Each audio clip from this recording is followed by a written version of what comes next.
ბზურას და ბზურაზე უფრო წინაც კი მის ოჯახს ბავშვებს ულოცავ იმას, რომ ის თავისუფალი არის.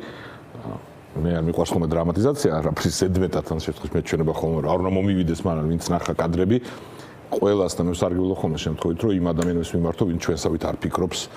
ყველას უნდა გავახსენო, რომ აი ეს ამბავი, რომ ადამიანი პოლიტიკოსი ციხეში იყო და მის ოჯახს ისე როგორც ათობით სხვა პოლიტპატიმარს ეს ამბავი ქონდა, რომ ბავშვებს ეს მოლოდინი ქონდათ და ეს სიხარული ეხლა ერთ წლის შემდეგ, ამ თვეების შემდეგ ეს უბრალოდ მოხდა მარტო იმიტომ, რომ ეს ადამიანი არ ეახლა ცულგიანს ანტიკონსტიტუციურ ამ რაღაც მასკარადზე და ამის გამო ჩასვეს ციხეში. ანუ ყველას უნდა შევახსენოთ ხოლმე როგორი ცინიკური და უტიფარი არის ივანიშვილის რეჟიმის პროპაგანდა და მათი ნაბიჯები. ასე რომ ზურას ულოცავდა მის გარემოცვას, ახლობლებს და ოჯახს და ყველა პოლიტპატიმარს რა თქმა უნდა უსურვოთ გამოსვლა. მასთან ერთად სხვა პოლიტიკოსები არიან, რომლებიც იმედი მაქვს, რომ მალე გამონեն ციხიდან, მაგრამ როგორც თვითონ ზურა ჯაფარიძემ თქვა და ისეც აშკარაა ყველასთვის, ეს პრობლემა, ეს გამოწვევა პრობლემა ძალიან რბილად ნათქვამი არის. ეს საფრთხე ყველა საქართველოს მოქალაქის წინაშე დგას, ვინც პოლიტპატიმარია უკვე და ვინც არ არის ჯერ პოლიტპატიმარი, მაგრამ სანამ ივანიშვილის რეჟიმი ძალაუფლებას არ იქნება ჩამოცილებული. და ეს რჩება ჩვენს ეროვნულ ამოცანად. მე მინდა მაყურებელს თქვენთან ერთად მოვასმენინო პაპუაშვილის განცხადებები, რომელიც დღეს, არ ვიცი, სესიის დახურვას მიეძღვნა ეს და ყველა ეს ასე ვთქვათ, თავშეკავებული ვერ ვიტყვი, იმიტომ რომ თავს დიდად არ ეკავის, მაგრამ ნაგროვების შხამი ერთად ამოანთქია თუ რა იყო. მოვუსმინოთ რამდენიმე მონაკვეთს. პირველი უკავშირდებოდა ზოგადად უკრაინასთან დაკავშირებულ სიტუაციას და როგორია შეფასებები ამ მხრივ. შემდეგ გვაინტერესებს ეს არა მხოლოდ კონკრეტული პროპაგანდისტული ხაზის გაგრძელება, არამედ საქართველოს ხელით მოლაპარაკე ხელისუფლების პოზიცია, რაც საფრთხეებს საქართველოს ძალიან უზრდის და ვნახოთ. რეჟიმი დიდი ხანია აღარ მალავს, რომ უკრაინის წინააღმდეგ ომში კრემლის გულშემატკივრობს. ამ ომს ყავს ორი დამარცხებული, უკრაინა და ევროკავშირი, თქვა ოლიგარქის პარლამენტის სპიკერმა. დღეს შალვა პაპუაშვილმა სრულმასშტაბიან შეჭრაში პასუხისმგებლობა მსხვერპლს დააკისრა და პარალელი აგვისტოს ომთან გაავლო, რომლის დაწყებას ოცნება საქართველოს აბრალებს. რეჟიმი დარდობს ოკუპანტის ფულსაც კი, საკუთარი ფულის დახარჯვაც არ უნდა ბრიუსელს იმისთვის, რომ აღადგინოს უკრაინა და ფიქრობენ რუსეთს რა წაართვან. თქვა გუში ივანიშვილის პარლამენტის თავმჯდომარემ უკრაინის დახმარებაზე საუბრის დროს. ახლა კი ვნახოთ მისი დღევანდელი კომენტარი. ნატოს გაფართოების გამო დაწყებული ომის ბოლოს უკრაინას ეუბნებიან, რომ და სხვებს ეუბნებიან, რომ ნატო არ გაფართოვდება და არც აპირებდა არასდროს გაფართოებას. აი ეს არის სინამდვილეში, რაც ითქვა ბორის ჯონსონის პირით, ეს არის ის, რაც ზელენსკიმ თქვა გუშინ, რომ პრეზიდენტი ბაიდენი ეუბნებოდა, რომ უკრაინა ვერ გახდება ნატოს წევრი. ეს არის რომ ომი, რომელსაც უკრაინა 4 წელია აწარმოებს, მათ შორის საკუთარი უფლებისთვის, რომ იყოს ნატოს წევრი, ამ ომის ბოლოს, მხოლოდ ბოლოში ეუბნებიან, რომ არც არასდროს აპირებდნენ უკრაინის მიღებას ნატოში. ჩვენ გვესმოდა ბუქარესტის სამიტის შემდეგ 2008 წლის შემდეგ წლიდან წლამდე ყოველ წელს გვესმოდა ღია კარი და რომ აუცილებლად გახდებიან უკრაინა და საქართველო ნატოს წევრები. ყოველ წელს უკრაინას ეუბნებოდნენ, რომ გახდება აუცილებლად, გახდება წევრი. და ახლა გაირკვა, რომ არც არასდროს დომებიათ თურმე უკრაინის გაწევრიანება ნატოში და ერთადერთი ახსნა, რაც შეიძლება ამას ჰქონდეს, ან ორი ახსნა აქვს უпростоრად. ერთი ეს არის მიამიტობა, შეიძლება რომელიმე დასავლეთ პოლიტიკოს ქონოდა, მეორე ეს არის მავნებლობა, რომ შეაგულიანო ქვეყანა, შეუქმნა აღქმა, ძალიან რომ უყვართ ხოლმე ევროპიდან დაფინანსებულ NGO-ებს და ევროპელებსაც, შეუქმნა აღქმა, რომ ის აი სადაც არის, აგერ უკვე ღია კარის პირას არის მიდგმარი, ეხა უკვე სარკმელზეა, ეხა ცოტა შეაბიჯებს, აი ცოტაც ამით შეგულიანებულმა ამით შეგულიანებული წავიდეს ყველანაირ ესკალაციაზე, როგორც ეს სააკაშვილმა 2008 წელს გააკეთა, როგორც ეს უკრაინაში ვიხილეთ ჩვენ არაერთხელ და საბოლოო ჯამში საქმეზე რომ მიდგა, ომი რომ დაიწყო, არც ერთი ნატოელი ჯარისკაცი არ დამდგარა სანგარში. არაფერი ახალი არ ხდება. ასე იყო 2008 წლის ომის შემდეგ. ერთი წელიც არ იყო გასული, როდესაც ამერიკის შეერთებული შტატების სახელმწიფო მდივანმა ჰილარი კლინტონმა და რუსეთის საგარეო საქმეთა მინისტრმა გადატვირთვის ღილაკს დააჭირეს ორივემ ერთად ხელი. ასე რომ ასე იქნება, ყველა ომი მთავრდება საბოლოო ჯამში მშვიდობით, საქმე ის არის ვინ ზიანდება ამ ომისგან. და ერთი რამე შეგვიძლია დღეს დღევანდელი გადმოსახედი და მათ შორის წუხანდელი გადაწყვეტილებებს თუ გავითვალისწინებთ ევროკავშირისა, თქვათ რომ ჯერ შეუძლებელია თქვა თუ ვინმე თუ იქნება ამ ომის გამარჯვებული, თუმცა უკვე დანამდვილებით შეიძლება თქვა, რომ ამ ომს ნამდვილად ყავს ორი დამარცხებული, ეს არის უკრაინა და ევროკავშირი. გიგაბოკვერიასთან საუბარს განვაგრძობთ. არც ერთი ახალი ნარატივი თითქოს არ მოგვისმენია, მაგრამ ესე მწყობრად, თანმიმდევრულად ღვივდება აზრი. კი, და მაინც ყოველ ჯერზე აღმაშფოთებელია ხოლმე, ხო ვიცით უკვე კაი ხანი. ახალისებული ასე შემდეგ რუსეთი აქ არაფერ შუაშია, იძულები და აღმაშფოთებელი. არა, უფრო უარესი. უარესია. თქვენ შეფასებით. ანუ, ხო, მაგას ვიზახდი რომ ხო ვიცით, მაგრამ რამდენჯერ რომ მოусმინა მულტიფარ არ არაობებს ივანიშვილის, იმდენჯერ მაინც აღმაშფოთებელი არის. ხო, მთავარი რაც ჩვენ მოქალაქეს უნდა უთხრათ, აი დაანჩენ აი ამ ნიაღვარის კომპონენტებს თავი დავანებოთ, იმიტომ რომ შეიძლება რაღაც ადამიანზე იმოქმედოს, რომ აი მართლა დასავლეთმა რატო დაუშვა ეს ნაბიჯები. ანუ ლეგიტიმური კრიტიკა თავისუფალი სამყაროს მიერ არ გადადგმული ნაბიჯების, ნატოს არ გაფართოების დროზე, იმიტომ რომ ყველას უნდა გავახსენოთ, რომ სადაც ნატო დროზე გაფართოვდა, იქ მშვიდობაა. იქ ვერ ბედოს, ეს ძალიან მნიშვნელოვანი ამბავია. მაგრამ აი რატო არ ქნეს ეს? თავარიაც რომ გავხსენოთ, ანუ აი აქედან რაც პირდაპირ ამბობს პრინციპში ბოლოს, რომ შეგულიანებო უკრაინამ გადადგა, დაიწყო ომი. ანუ მაგამდე მიდის, ანუ რუსეთი კი არ არის წყარო ყველა უბედურების სისხლისღვრიის ადამიანების დახოცვის, გაუპატიურების, ბავშვების მოტაცების, აი ჯოჯოხეთის. არა, უკრაინამ და საქართველოს შეგულიანებულმა დასავლეთის მიერ გადადგეს ნაბიჯები, რომელიც ომის თოლფასი იყო, ანუ ომი რამაც გამოიწვია. და ხო ხა კითხვა რო დავუსვა, რა ნაბიჯებს გულისხმობს, ანუ უკრაინის და საქართველოს შემთხვევაში. რა ნაბიჯი რა რუსეთს თავს დაესხნენ. ხო აი ეს უნდა ყოველთვის გავახსენოთ ხოლმე ხალხს, როგორი უტიპების მცდელობა იყო მაპროვოცირებელი რუსეთს. ხო, არა, უკრაინამო, ხო, მაგრამ მე დააზუსტა, ამიტომ ყოველთვის ამ ნიაღვარში კი დიდი აზრი არ აქვს ცალკეულ რაღაცებს, ანუ თლიანად ნიაღვარის კომპრომეტაცია უნდა მოხდეს ლეგიტიმურად, მაგრამ ესე მაგალითები გვეხმარება. არა, მე ჩააზუსტა მან, რომ აი ამ შეგულიანებულმა ესკალაცია მოახდინეს, ანუ ნატოს გაფართოებას კი არა, ამის იქით ლაპარაკობ და კიდე უფრო შორს მიდიოდა. და რა თქმა უნდა, ისე ყველა ჩვენ მოქალაქეს უნდა უთხრათ, რომ აი ყველა დანარჩენ სიცრუეს თავი რო დავანებოთ, ჩვენ ხო გვახსოვს 2008-მდე სანამ ნატოს და ევროკავშირის გაფართოების საკითხი საერთოდ დღის წესრიგში არ იქნებოდა. 90-იანებში ჯერ გამსახურდიას ხელისუფლების დროს ცხინვალის რეგიონში. მერე მის შემდეგ აფხაზეთში მანდაც ნატოს გაფართოება იყო მიზეზი, რატომაც საქართველოს და ქართველებს ეთნიკური წმენდა და გენოციდი მოუწყეს, ხა რიტორიკულად ვსვამ კითხავს. ეგ იყო მიზეზი. ეგ არის მიზეზი მოლდოვაში ოკუპირებული რატო აქვს ტერიტორია, უკრაინაში ეგ იყო მიზეზი რატო მიაწვნენ იანუკოვიჩს რომ უვიზო მიმოსვლაზე და თავისუფალ ვაჭრობაზე თქვა უარი, როცა ნეიტრალიტეტი ეწერათ კონსტიტუციაში. კონსტიტუციაში ეწერათ. და გაგახსენოთ რომ 2014-ის აგრესია რო დაიწყო, ჯერ კიდე ნეიტრალიტეტი ეწერა კონსტიტუციაში უკრაინის. ხო, ამიტომ ეს არაროებები ცდილობენ საზოგადოების დემორალიზებას და დეზორიენტაციას. მე მგონი მეორე სხვა ნაწილებიც ილაპარაკა, რომელიც იმავე ამოცანას ემსახურება, მაგრამ ეს რომ ამოვწუროთ ჩვენთვის რაც არის მნიშვნელოვანი საქართველოს მოქალაქეებისთვის. ჩვენ ვიცით რომ რუსეთი სანამ ის ისეთია როგორც არის და განჭრედად მომავალში ვერ დავდებთ ჩვენ ფსონს რომ იქ მოხდება გარდაქმნა და ეს ნორმალური ქვეყანა გახდება. და ეს პროპაგანდაც მაგას გვიდასტურებს რომ რუსეთი საფრთხეა, საშიშია. სანამ ის საშიშია, ჩვენ უნდა ვიცოდეთ ჩვენივე უახლესი ისტორიიდან გამომდინარე და ყველა ჩვენი მეზობლის ისტორიიდან გამომდინარე, რომ სამწუხაროდ ეს საფრთხე გამომდინარეობს იქიდან, რომ ჩვენი დამოუკიდებლობის და სახელმწიფოებრიობის დაშვება არ უნდათ. რამე სხვაზე კი არ დაბაგე, რომ არსებობდეს გონივრული კომპრომისის შანსი ისე, რომ საქართველოს, უკრაინა, მოლდოვა დამოუკიდებელი თავისუფალი სახელმწიფო იყოს და რუსეთთან ნორმალური ურთიერთობა ქონდეს, ყველას ინტერესია ეგ. და ვერავინ ეს ვერ მოახერხა, მხოლოდ ძალის პოზიციიდან, ანუ თუ ძლიერი მოკავშირეები ყავს, ნატოს წევრი ხარ, ან ნატოს წევრი მოკავშირე ყავს, როგორც ჩვენ მეზობელ აზერბაიჯანს და თავდაცვაზე ხარჯავ სერიოზულ რესურსს და მტრის ინფრასტრუქტურას ანადგურებ ქვეყნის შიგნით დასაყრდენს არ აძლევ.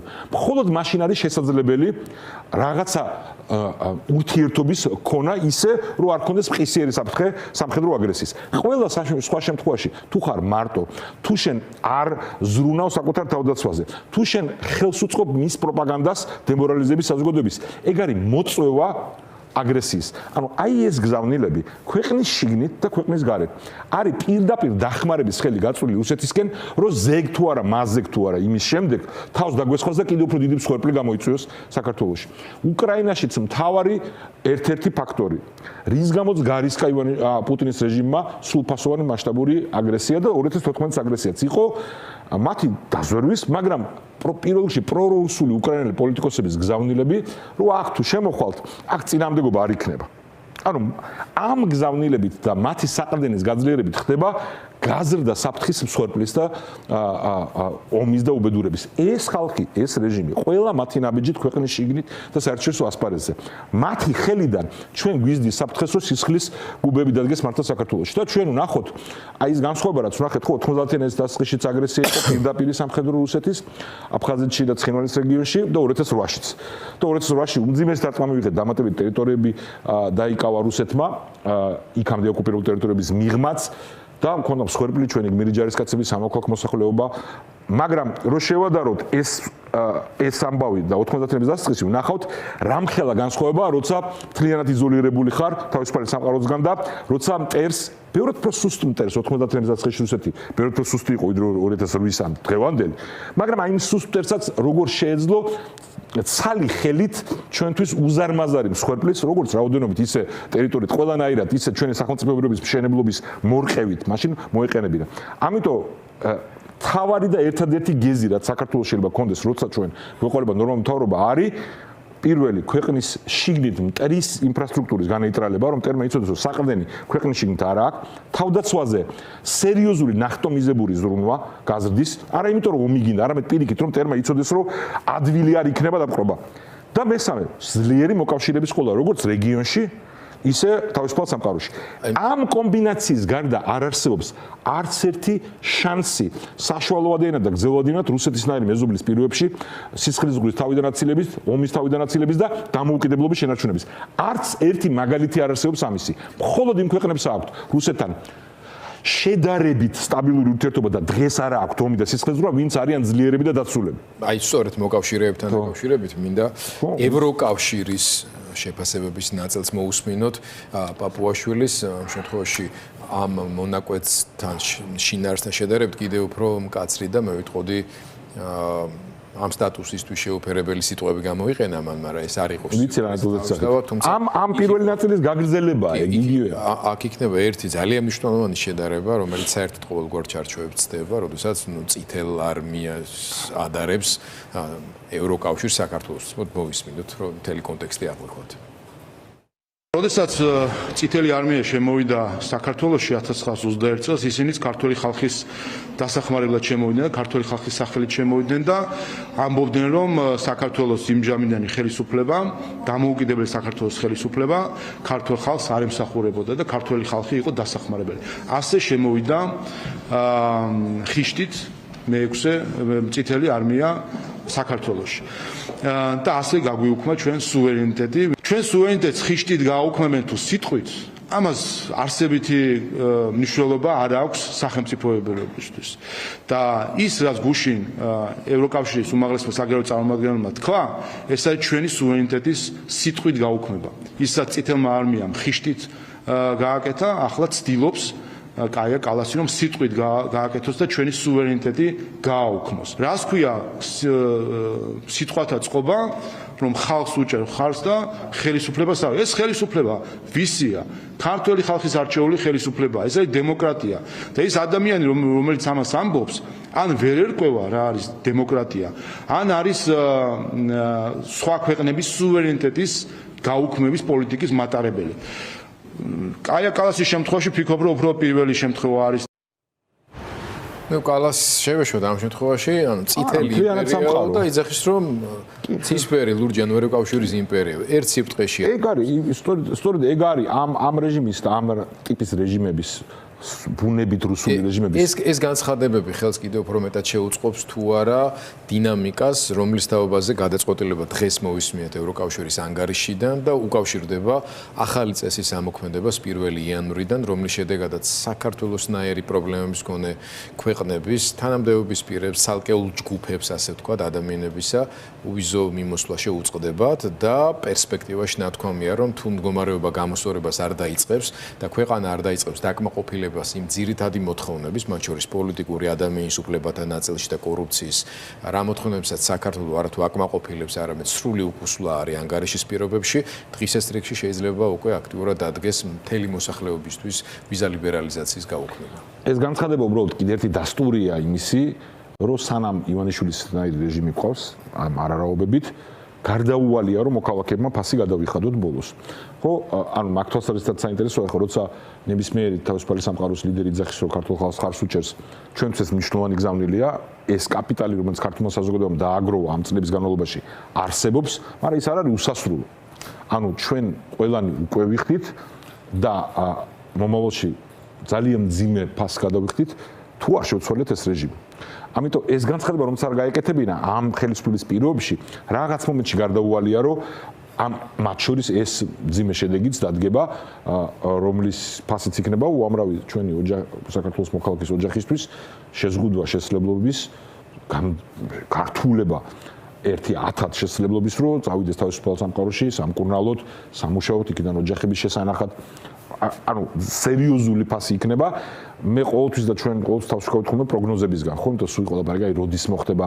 ეს არ ვიცი, ეს ბევრ ფაქტორზეა ხოლმე დამოკიდებული. უგონთ ამ რეჟიმმა შეგვაგდო ამ მდგომარეობაში, რომ ეს საკითხი დგას და ამ გზით თუ მიდიხარ, გარდაუვლად მოხდება ეს. მაგრამ ამ განცხადებაში ამასთან ერთად მნიშვნელოვანი არის კიდევ ერთხელ ჩვენ მოქალაქეებს შევახსენოთ, ცადოთ მეც და სხვებმაც, რომ აჩვენოთ რამხელა უკიფრობა და როგორი მოღალატეობრივია თვითონ ეს გზავნილი. აი ეს დეზორიენტაციის და დემორალიზაციის, რომ ტოლობის ნიშანს მაქვს, როგორც არ უნდა აფასებდე ნებისმიერ საერთაშორისო ორგანიზაციის რაღაც განცხადებას, ტოლობის ნიშანს აყენებ იმ მტერს შორის, ვინც ამ ბოლო 200 წლის განმავლობაში ჩვენი დამოუკიდებლობა და სუვერენიტეტი რამოდენიმე სისხლში ჩაახშო. ჩვენი საუკეთესო, ჩვენი ელიტა გაწყვიტა სასულიერო საერო. 100,000 ადამიანი შეეწირა ამ რეჟიმს პირდაპირ დახვრეტით თუ გადასახლებთ სტალინურ რუსეთის საბჭოთა კავშირს, იქამდე რუსეთის იმპერიასაც და ამის შემდეგ დაანგრევის შემდეგ ამ ბოროტების იმპერიის ერთი გენოციდი აფხაზეთში და ეთნიკური წმენდა ცხინვალში. დღესაც მუდმივი ტერორი ეთნიკური ქართველების იქ გაუპატიურებები ბავშვების აი ყველა უბედურება ერთად და დღესაც მათივე მეორე ხელის გზავნილი თეორია რომ ეს სექტერია რომ ხვალ სისხლში ჩაგახშობთო და თან გეუბნებია რომ ის სამყარო სადაც არ არსებობს ქვეყანა რომელიც ამ სამყაროს ნაწილია და სადაც ამ ორგანიზაციის გამო სისხლის ზღვრა არის ხო ვინც გააღწია ამ თავისუფალ სამყაროში ისინი არიან დაცულები იქ დადის ჩვენი ხალხი აი უვიზო მიმოსვლით იმიტომ რომ იქ არის ხო არა იდეალურია უამრავი პრობლემა იმ სამყაროში მაგრამ შედარება არ არის ხო ისე ყოველს რომ გავახსენოთ ხოლმე აღმოსავლეთ გერმანია და დასავლეთ გერმანია ცივი დროს ან დღეს სამხრეთ კორეა და ჩრდილოეთ კორეა არც ერთ სამყარო არ იდეალური მაგრამ საიდან სად გარბის ხალხი სიცოცხლის რისკის ფასად სხვა ჩვენ კი გამოგვშე მაგრამ ბატონმა კობახიძემ და პაპუაშვილმა ისაუბრეს დასავლეთ და აღმოსავლეთ გერმანიის სპეციფიკაზეც და იქაც თურმე რაც უდად მოეპყრენ აღმოსავლეთ გერმანიაში ერთი ზიან და როგორ რუსულ საჯარო საბჭოთა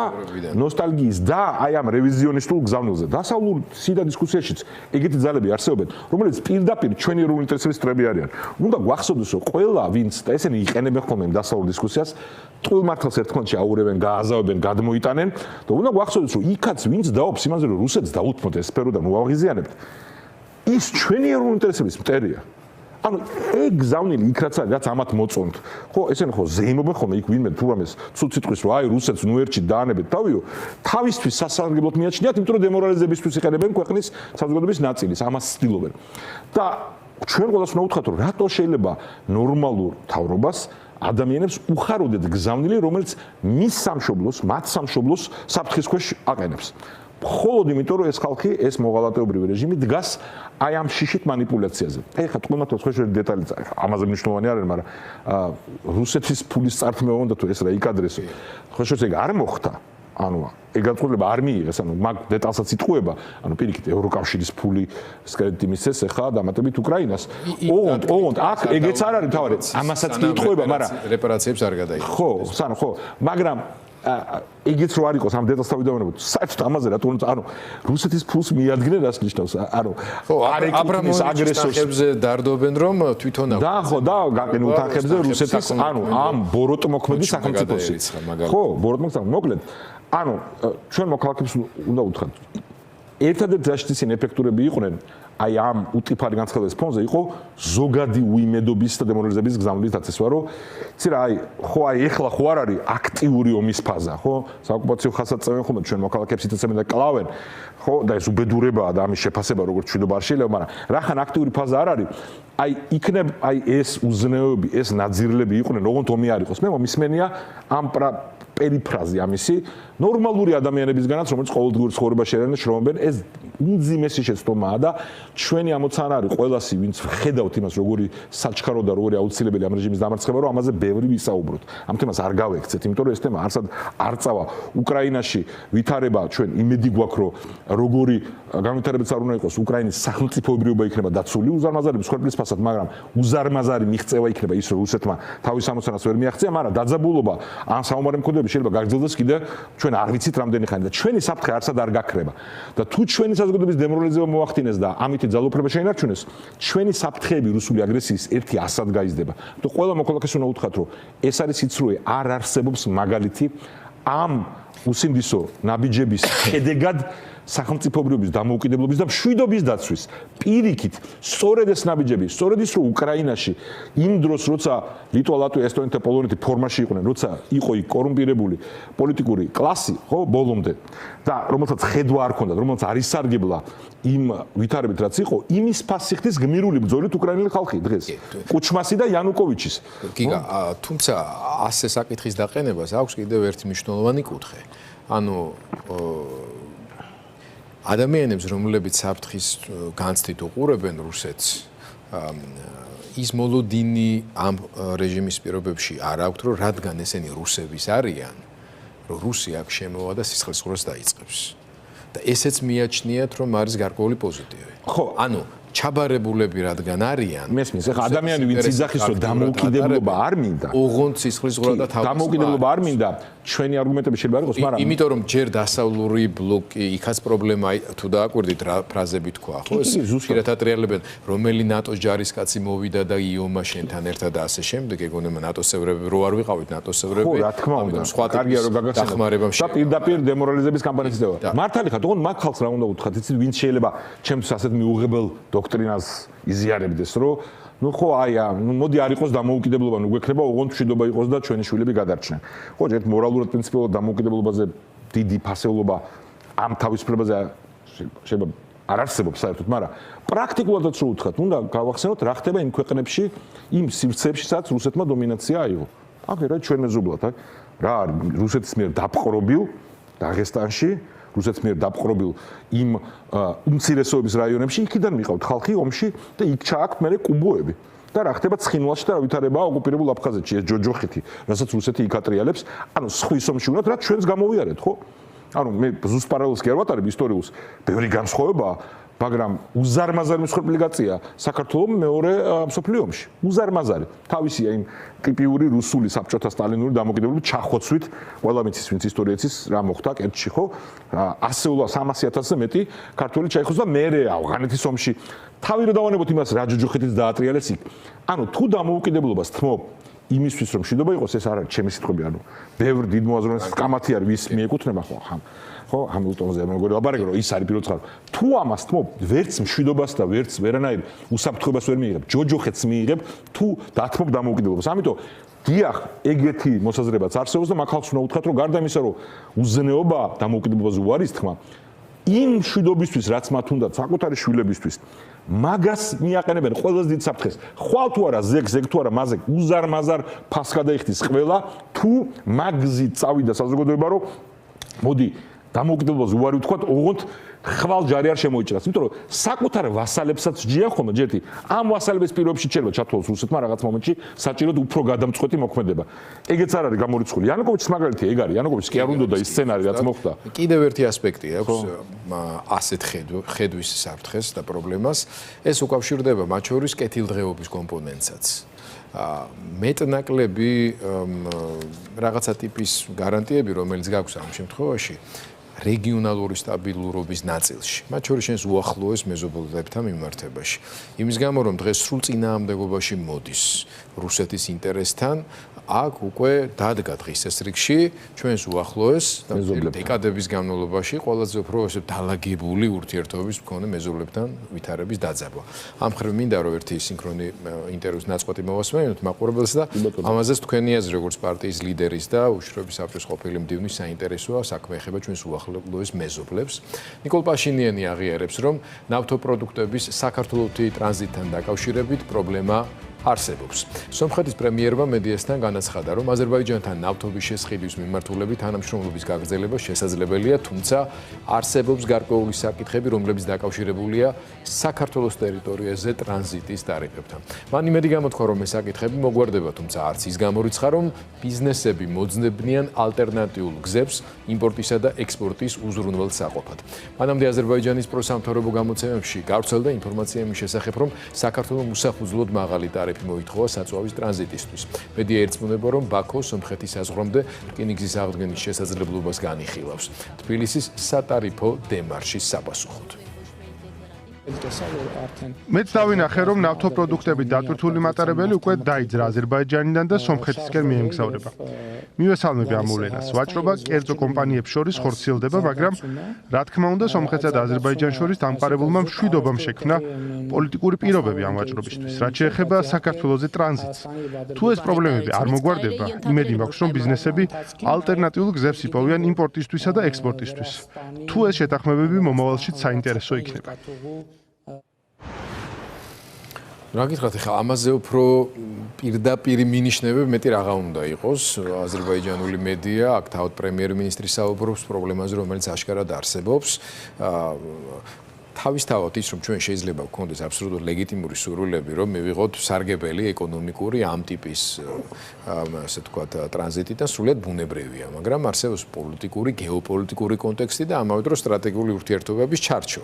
ის რაც ხდება, რამდენად საფრთხის მატარებელია? ხო, მე არ მინდა შევიდე სპეკულაციაში ამ კონკრეტულ დავასთან დაკავშირებით, არც ინფორმაცია მაქვს საკმარისი, რაც მაქვს სხვა წყაროების დაყნობით არის და არ მინდა რომ რაიმე სახით შეცდომა შევიყვანო ჩემი ვარაუდებით მაყურებელი. მაგრამ აი ეს ამბავიც ისე როგორც ძალიან კონტექსტი ბოლომოვლენების, რასაც უდავოდ გვაჩვენებს ჩვენ და სამწუხაროდ არის როგორი იზოლირებულია საქართველოს ხელისუფლება ჩვენივე რეგიონში.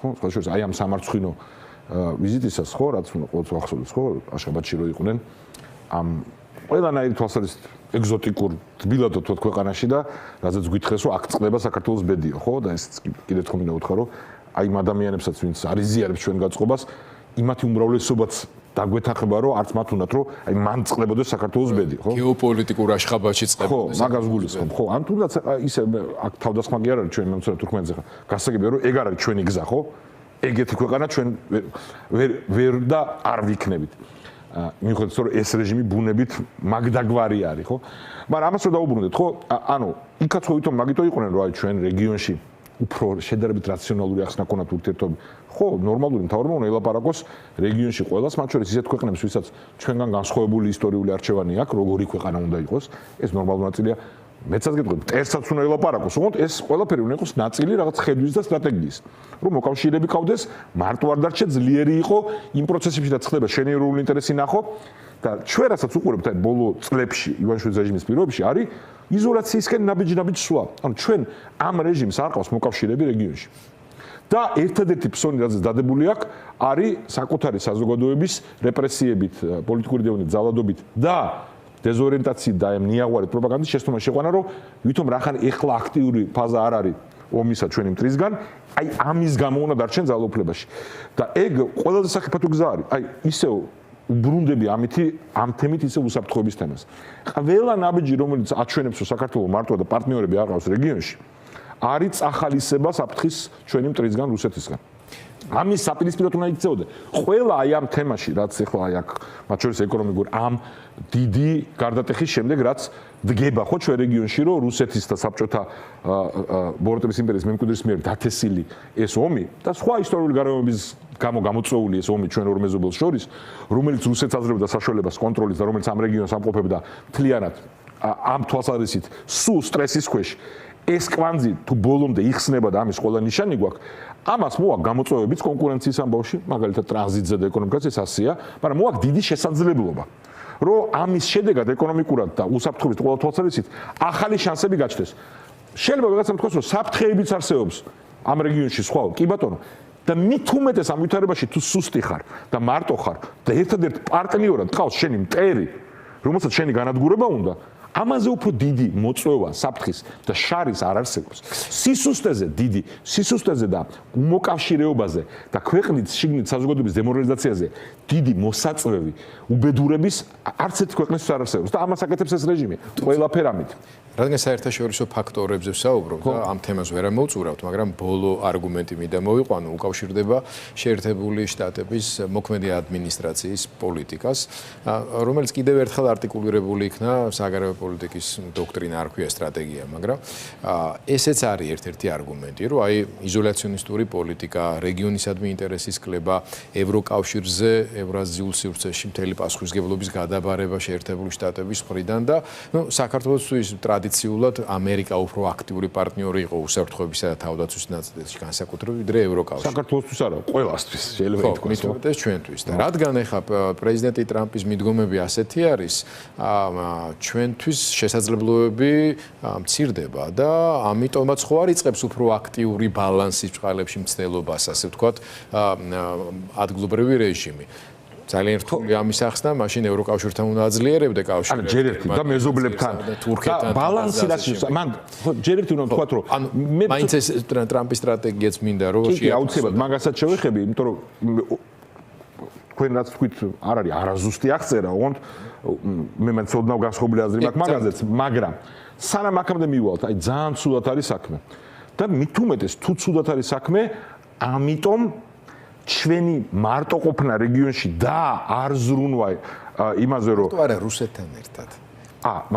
მან მაშინ რუსეთს ჩვენი განადგურება უნდა ვიძახის. მაშინ თქვას რომ რუსეთი არა, რუსეთი არის ქვეყანა რომელიც დაიცავს ჩვენ დამოუკიდებლობას. რომ არ გამანადგუროს, რადგან ახლა მოკავშირეები აღარ ამყავს მაზლიერი, რომ ამიტომ და ამიტომ არ გაგვანადგურებს. ხო, უფრო ციშეტრავი არა კი ეს იგივე თემის გაგრძელება.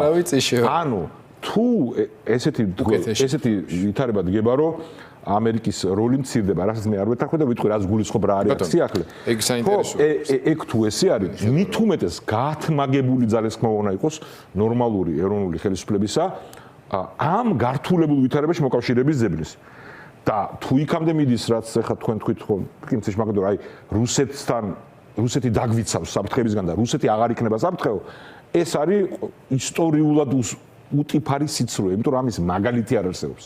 ანუ არ შეიძლება მტერი რომელიც იძახის რომ შენი სახელმწიფოები არის ჩემთვის ანათემა, რუსეთი ამას იძახის, ხო რომ მეზობლების წარმატებული სახელმწიფოები მისთვის არის მიუღებელი.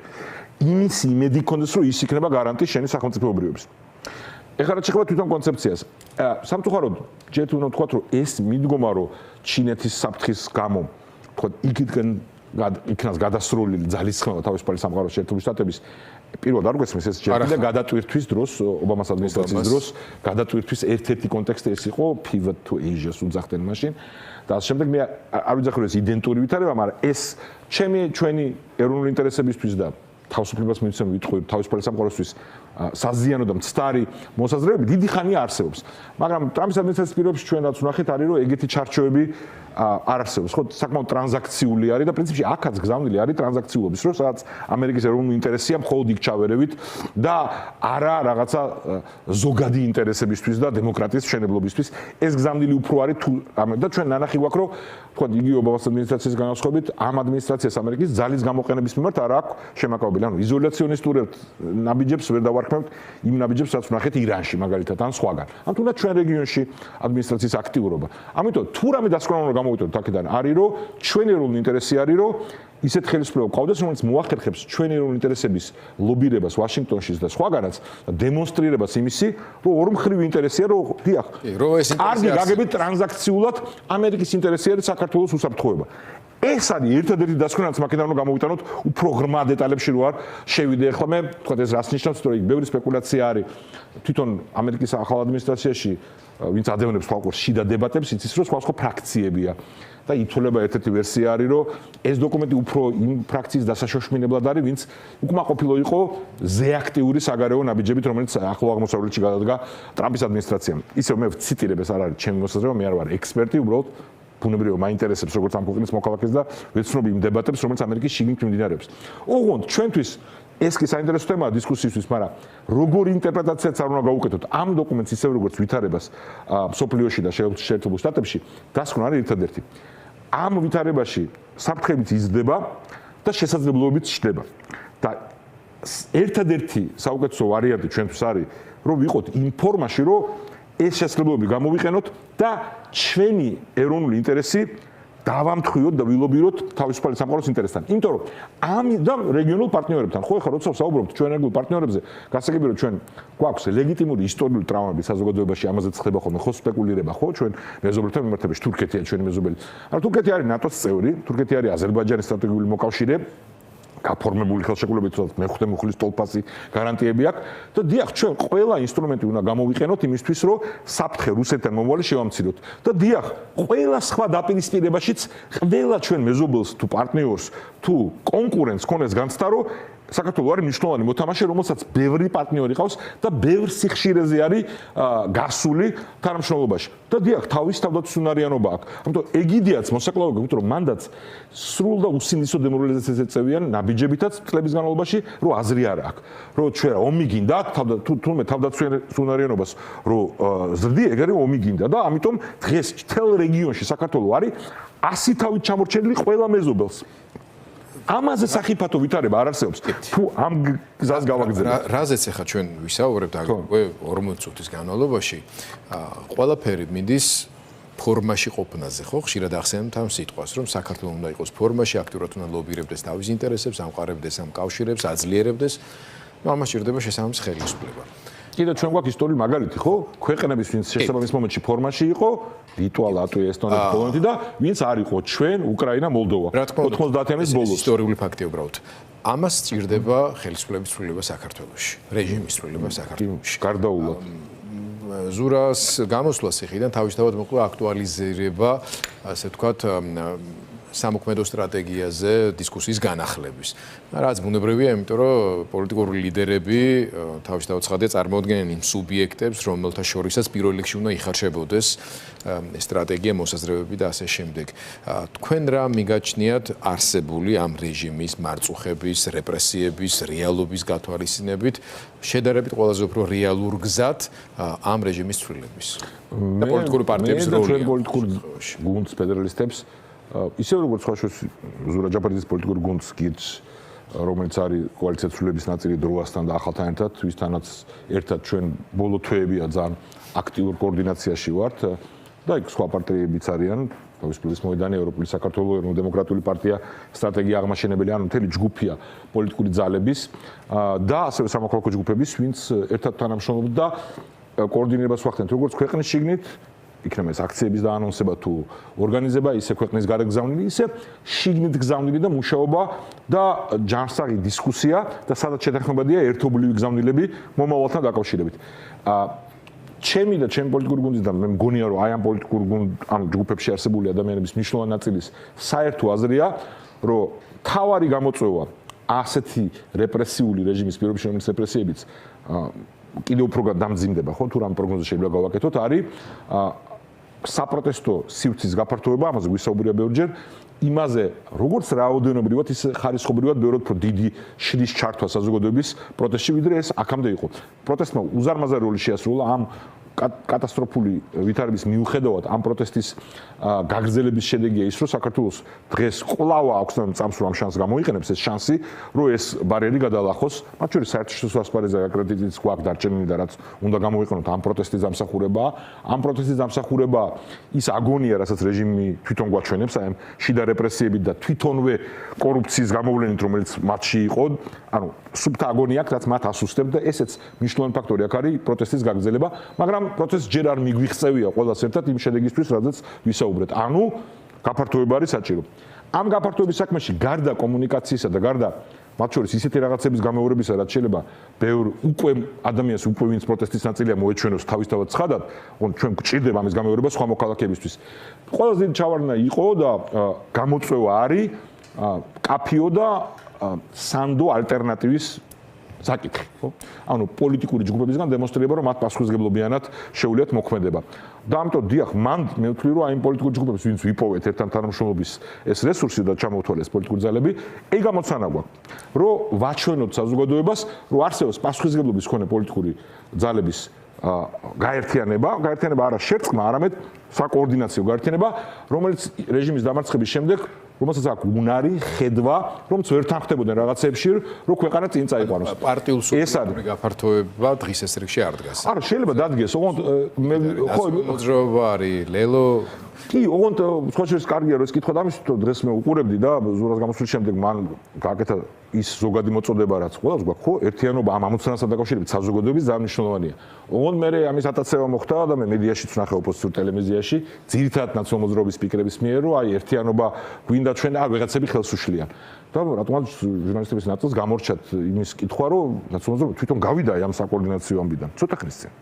რამდენიმე თვის წინ პირობა დააყენა, ესენი არ უნდა იყვნენ და გავიდნენ. თავისთავად ეს საკითხიც არ უნდა იქცეს საკუთარი თავის დაზიანების თემად, ხო? როცა ადამიანი ერთიანობაზე საუბრობს, თუ გულისხმობს პოლიტიკურ ჯგუფების ერთიანობას, უნდა მკაფიოდ თქვას, ვის გულისხმობს და რა პირობებით, ხო?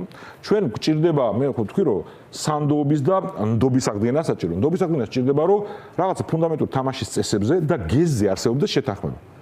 ხო? ანუ არ შეიძლება რომ შემდეგ ჯერზე ისევ ფეხი დაგვისცეს, რომ ვიღაცას რაღაც მოუნდეს და ისევ დატოვოს ეს, რაც ლელომ გააკეთა იმისთვის, რომ მიიღო მონაწილეობა შეთანხმება, რამე ფუნდამენტ ისეთ სერიოზული. იცი რა, ეს მათ ამ თქვენ დაასახელეთ ორი პოლიტიკური ძალა, ხო? ლელო, ნაციონალურ მოძრაობა, ამ ორივე პოლიტიკური ძალამ საკმაოდ მნიშვნელოვან მომენტში ჩათვალა, რომ არანაირი ის არ აინტერესებს თავის გზით მიდის. ლელომ ეს გააკეთა ამ თვითმმართველობის არჩევნებად წოდებულ ფარსთან დაკავშირებით, რომ არც დაგელაპარაკებით, აი მე გადავწყვიტე და მე ვისაც გინდათ გამომყევით. და დღესაც მაგ მოდუსში არიან რაღაც აი ოლიგარქიულ მართვის მოდუსში, რომ ეგ ლიდერმა რაღაც თქვა და არაფერს მნიშვნელობა არ აქვს დანჩეს. ნაციონალურ მოძრაობა თვითონ უნდა გადაიტვირთოს, ხო, უნდა გავიგოთ საერთოდ ვინ არის აქ რეალურად ლიდერი და რა გზით მიდიან. იმიტომ რომ ვიმეორებ კიდევ ერთხელ, ამ კოორდინაციაში იყვნენ და თავისი ახირების გამო წავიდნენ და ეხლა მოგვიწოდებენ რომ გავერთიანდეთო. ისევე როგორც გავახსენებ ყველას უახლოეს აი რამაც დაგვაზიანა, რაც ჩემი აზრით პროტესტმა გადალახა, მაგრამ რამაც დავაგაზიანა 4 ოქტომბრის ავანტიურა, ხო? აქაც ფორმალურად ამ პოლიტიკური გუნდის ნაციონალურ მოძრაობის თავმჯდომარემ გააკეთა თავიდან სწორი განცხადება და ჩვენ რა მნიშვნელობა აქვს, რა ტიპის დაპირისპირება გქონდა რაღაცა, მხარი დაუჭირეთ მას. ოღონდ მე ვეღარ გაუძლო იმ წნეხს, რაც შიგნით მოხარშული იყო და რასაც სამწუხაროდ პოლიტპატიმარი სააკაშვილი და მისი გზავნილები და აი ეს ხალხი ქმნიდა, ვინც ეს 4 ოქტომბრის ავანტიურა მოხარშა და გადაეშვენ თვითონ მთლიანად აი ამ ნიაღვარში და ყველა დანარჩენს ვინც კითხვას უსვამდით და რაღაცა სიფრთხილისკენ მოუწოდებდით ასეთ განცხადებებსაც მოღალატეებს და შეკრულებს და ლაჩნებს გვიწოდებდნენ. რატომ მომყავს ეს მაგალითი? ისე გულის მოსაფხანად კი არა, 1000 რამე შეიძლება იყოს წარსულში. უბრალოდ მომავალში სანამ რამე ნაბიჯს გადავდგავთ, სწორედ იმ ამოცანისთვის რომ ხალხმა ნახოს რომ რაღაცა პოლიტიკური ჯგუფები და სამოქალაქო ჯგუფები არსებობენ, ვინც პასუხისმგებლობიანად იქცევა. სანამ რამე ნაბიჯს გავიგოთ, ეს უნდა გავითვალისწინოთ, ხო? ამიტომ ჩვენ უნდა ვნახოთ ეს გადატვირთვა ამ პოლიტიკურ ძალებში. როგორ შეიძლება რამე იყოს დახურული საერთოდ. კიდევ ერთხელ მეორე ყოველგვარი პათეტიზმის გარეშე. ამ პოლიტიკურ ჯგუფებს შორისაც არის ხალხი, ვისაც როგორც პერსონალური, ისე იდეოლოგიური უმწვავესი უთანხმოებები ქონია. და ამას რაღაც დიდ მსხვერპლად კი არ მომაქვს, ეს ასეც უნდა იყოს. და ეს ამოცანა ამ რეჟიმის დამარცხების არის მართლა ყოვლის მომცველია. უგონთ სწორედ მაგისთვის არის საჭირო რომ რაღაც თამაშის წესებზე, შიდა დემოკრატიულ მოწყობაზე, პასუხისმგებლობაზე, იმაზე რომ ხვალ კიდე არ მოსრიალდებით და ხვალ ისევ არ აღმოჩნდება რომ რაღაც შიდა დაპირისპირების გამო, რომელიც ნაციონალურ მოძრაობას მუდმივი კრიზისია, ხო უკვე წლებია, ხო შიგნით. ისევ არ მოიშვენ და ბოლოს სულ იხსენებ ხოლმე ეროვნული მოძრაობის დროს მაშინაც საკმაოდ ტრაგიკულად განვითარდა მართლაც არის ამბები, ცნობილი შემთხვევა იყო რომ შერიგების მიტინგი გამოაცხადა ერთ-ერთმა ფრთან უნივერსიტეტის ბაღში და ამ შერიგების მიტინგზე პირველივე ორატორმა თქვა რომ აი ეხლა ვინც არ მოვიდაო ისინი ყველანი არიან მოღალატებიო და დასახვეტები არ ვთქვი მაგრამ სულისკვეთება და ეხლა დღეს მოვისმენე ერთ-ერთი ჩემთვის კარგად დასწრობები ეს მოდი ჩვენ ერთიანობა გვინდაო და ვისაც არ უნდაო ეხლა ისინი მათმა თავის იქნანო ანუ ეს რაღაც ანუ ეს ერთიანობა რასაც ანუ თვითონ უნდა იყვნენ ცენტრში და თუ ეს ვეღაცები არ იქნებიან ერთიანობაში არაუშავს ამიტომ მე ოპოზიციურ ტელემედიასაც ზოგჯერ გვაკრიტიკებენ ხოლმე რომ ხშირად აკრიტიკებენ მაგრამ უნდა თქვა რომ ეს კითხვები უნდა დაისვას ხოლმე როცა ადამიანს რაღაც იძახის უნდა კითხვა დაისვას რომ კი მაგრამ თუ კოორდინაცია გინდათ პოლიტიკურ დარგში რატო გამოხვედით იქიდან ან რას გულისხმობთ ასეთ ერთიანობაში რომ ვინ თქვენ არ მოგწონთ ის არ უნდა იყოს და თქვენ უნდა იყოთ ცენტრში მოკლედ ეს თემა არ უნდა იქცეს თვითონ იმ ამბად აი ხო არაფერი სათქმელი არ გაქვს და ამ სადღერძელო სიტყვი ბევრი კარგი ადამიანი რომელიც აი უცებ გეტყვის რომ რა თქმა უნდა ერთიანობა უნდა იყოს იმას გულს მოფხან მაგრამ საქმეს წინ კერწა იყვან პირიქით ამას იყენებ დაპირისპირების გასამართლებლად და ტალახის სასროლად მაგრამ მე მწამს დამჯერა რომ ის მაგალითი რაც აი ამ პოლიტიკურმა ჯგუფებმა ვინც ვართ აქ ხო რა პოლიტიკური ჯგუფია და სხვა სამოქალაქო ჯგუფები ვინც ერთად მოქმედებთ ვაჩვენეთ აი ამ ბოლო თვეების განმავლობაში რამოდენიმე რა თქმა უნდა საზოგადოების გარეშე შეუძლებელი იქნებოდა რომ ჩვენ დამსახურება კი არ არის მაგრამ ამ პოლიტიკური ჯგუფების და მოსამართლე ჯგუფების ინიციატივით და ორგანიზებით ჩატარდა ის დიდი აქციები რაც იყო რომელიც აჩვენებს რომ ეს ენერგია ამ პროტესტის აღსად არ წასულა უბრალოდ ჩვენ გვჭირდება ნახტომისებური ზრდა და ამ ნახტომისებური ზრდა სჭირდება რწმენა თანმიმდევრულობა და ნებისყოფა და ჩვენება პასუხისგებლობიანი და არა იმ წამს რაღაცა ემოციას აყოლის და გულის მოგების თუნდაც კარგი ადამიანების ნაწილი. გიგი, მადლობა. მადლობა თქვენ. ხვალ არის სხვა შორის შაბათის მორიგი აქცია და კიდევ ერთხელ შეგვიძლია შევახსენოთ ფორმულას მაყურებელს გიგა პოკერი. მადლობა დიდი. გაცემ სტუმარი.